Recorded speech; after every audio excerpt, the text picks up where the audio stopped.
各位建造界嘅前輩，我就係前建造商會嘅會長。咁我其實咧好耐咧都冇同大家傳媒、大家老友見面㗎啦。但係今日咧嗰個形勢其實真係好惡劣。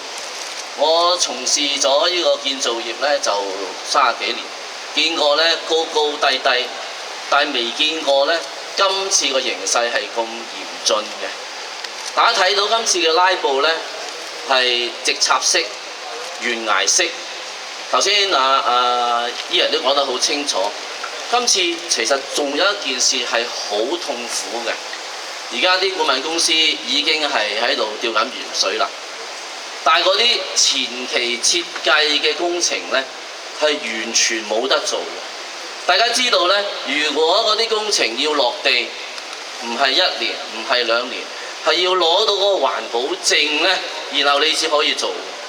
所以就算而家你聽日你唔拉布啦，批咗嗰1000億啦，都要等2-3年呢至有工程。呢幾日我同一位同事傾偈，佢就喺呢個西港線。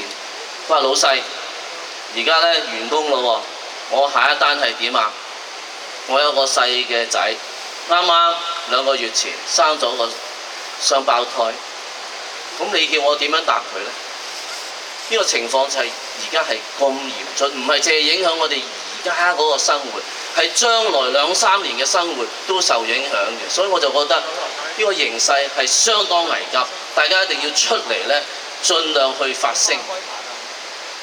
喬哥成日都鬧我，你唔好成日出嚟講呢個工人唔夠。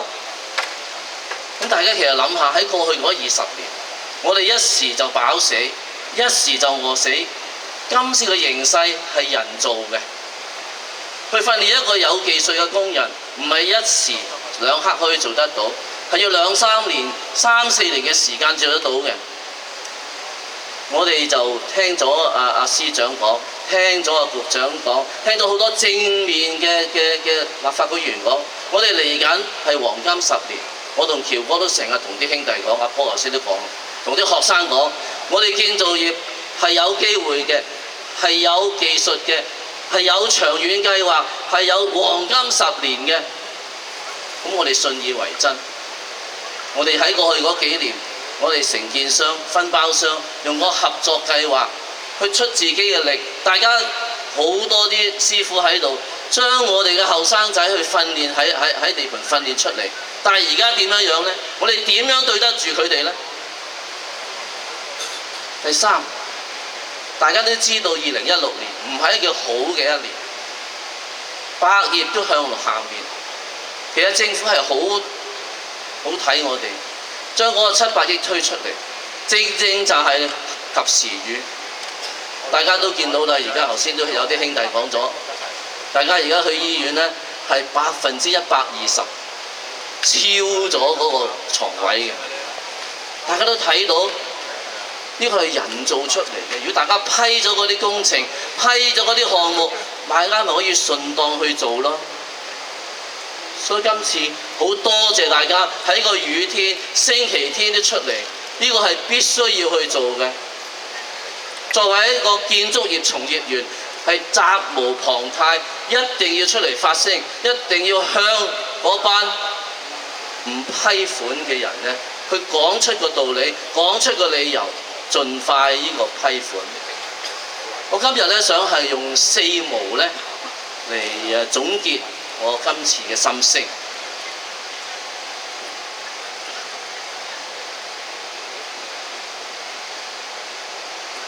第一，拉布無助；第2，發展無望；第3，訓練無心；第4，市民無奈。反拉布，反拉布，保就業，保就業，快剪布，快剪布，保民生，保民生。多謝各位。好，多謝 Thomas。